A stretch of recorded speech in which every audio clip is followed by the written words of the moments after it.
सभी राम भक्तों को मेरा प्यार भरा नमस्कार और जय श्री राम।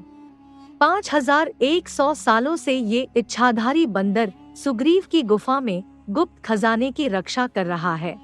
इस रहस्य का पता कैसे और किसको लगा?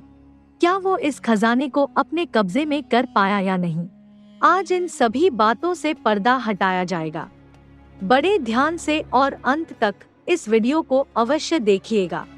हनुमान जी का परम मित्र सुग्रीव अपने भाई बाली से डरकर जिस गुफा में रहता था उसे सुग्रीव की गुफा के नाम से जाना जाता है। हनुमान जी ने राम और लक्ष्मण की सुग्रीव से मुलाकात इसी गुफा में कराई थी। ऐसी मान्यता है कि कर्नाटक राज्य के हम्पी जिले के विरूपाक्ष मंदिर से कुछ ही दूरी पर स्थित एक पर्वत को रामायण काल में ऋषभमुख पर्वत कहा जाता था।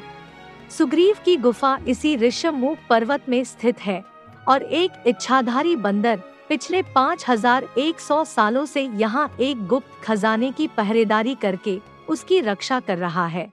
सुग्रीव की गुफा को देखने के लिए लोग बहुत दूर दूर से आते हैं। ये बहुत ही पवित्र जगह है क्योंकि यहाँ साक्षात भगवान श्री राम के चरण पड़े थे। इस गुफा में आकर भगवान श्री राम और भगवान हनुमान दोनों का आशीर्वाद लिया जा सकता है। आज से लगभग 20 साल पहले की बात है। रमेश और रश्मि नाम के पति पत्नी इस गुफा में आए। उनकी शादी को 10 साल हो चुके थे, लेकिन उन्हें संतान की प्राप्ति नहीं हो पाई थी। संतान हेतु भगवान श्री राम का आशीर्वाद प्राप्त करने के लिए वे दोनों बड़ी उम्मीद के साथ यहाँ आए थे। उन दोनों ने सुग्रीव की गुफा की 101 बार परिक्रमा करने का प्रण लिया और दोनों ने परिक्रमा करनी शुरू कर दी। जैसे ही उनके 50 चक्कर पूरे हुए तो रश्मि का पैर अचानक से एक गड्ढे में घुस गया। रमेश ने रश्मि को संभाला और उसका पैर गड्ढे से बाहर निकाल लिया। रश्मि ने बताया कि मेरा पैर जब इस गड्ढे के अंदर गया था तो ऐसा लगा जैसे मेरे पैर पर किसी जानवर ने काटा है। दोनों ने पैर को देखा तो पाया कि पैर पर एक जगह दांत के निशान तो थे, लेकिन खून नहीं निकल रहा था। दांतों के निशान बिल्कुल इंसान जैसे ही थे। रमेश ने तय किया कि वो इस गड्ढे के रहस्य को जान कर ही रहेगा। रश्मि ने लाख मना किया लेकिन वो नहीं माना, परंतु वो इस बात पर मान गया कि गड्ढे के रहस्य को जानने से पहले वे दोनों 101 परिक्रमा पूरी करेंगे।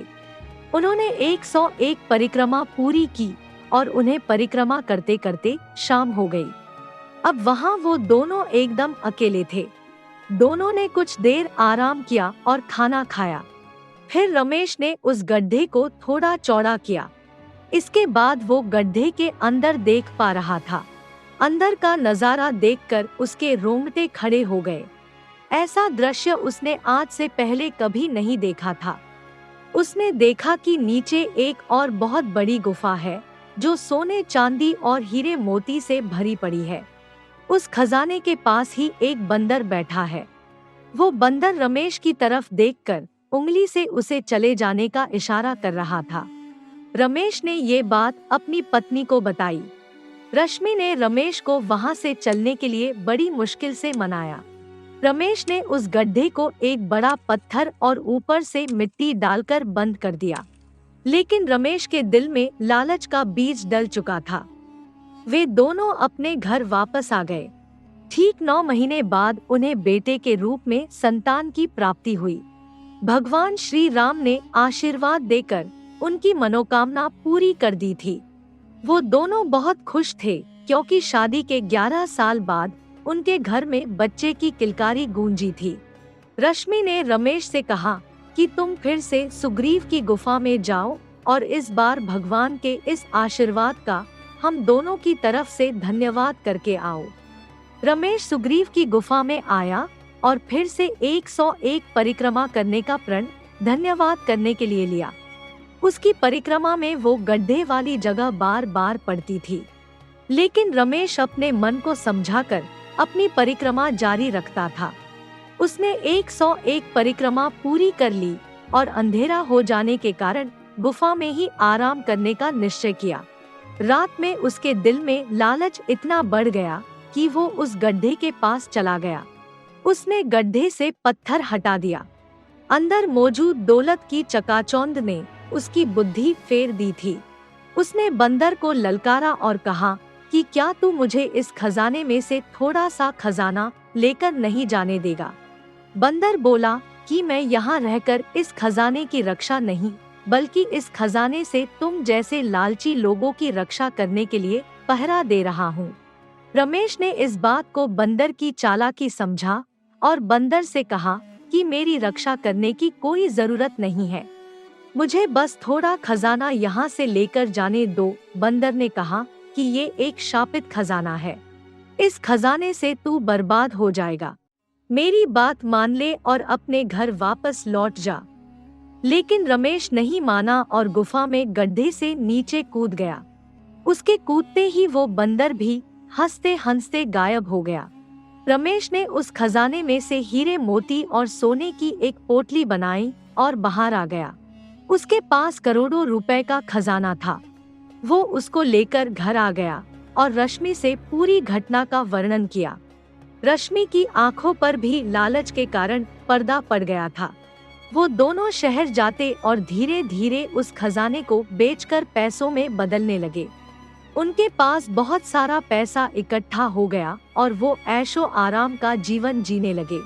लेकिन धीरे धीरे उन पर उस शापित खजाने का असर भी होने लगा था। जिस बच्चे की प्राप्ति उन्हें 11 साल बाद हुई थी, धीरे धीरे उसकी शक्ल और शरीर बंदर की तरह होने लगा।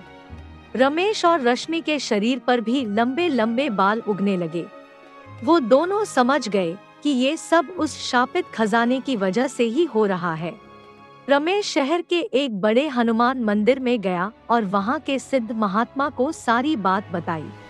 महात्मा जी को बात समझने में बिल्कुल भी देर नहीं लगी कि ये सब उस शापित खजाने का ही असर है। महात्मा जी समाधि में बैठ गए और थोड़ी देर बाद आंखें खोलकर बोले कि मुझे बजरंगबली का आदेश मिला है, तू बचे हुए खजाने को उस गुफा में वापस रख आ और उस इच्छाधारी बंदर से उसकी बात ना मानने की माफी भी मांग लेना। जो खजाना तुमने उपयोग में ले लिया है, उसके लिए तो बस प्रायश्चित ही एकमात्र उपाय है। तुझे इसके लिए अगले 33 मंगलवार कम से कम 11 बंदरों को गुड़ और चने का भोग लगाना है। धीरे धीरे तेरे पापों का असर खत्म हो जाएगा। रमेश ने ऐसा ही किया। बचा खजाना गुफा में वापस करके इच्छाधारी बंदर से पैर पकड़कर माफी मांगी और मंगलवार वाले दिन बंदरों को भोग लगाना शुरू कर दिया।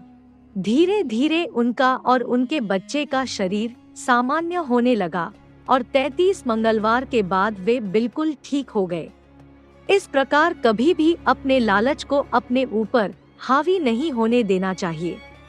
रमेश तो मुसीबत से बाहर निकल गया, लेकिन ऐसा मौका सबको मिले इसकी कोई गारंटी नहीं है।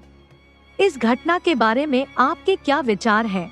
हमें कमेंट बॉक्स में जरूर बताएं। वीडियो को लाइक करना और चैनल को सब्सक्राइब करना ना भूलें।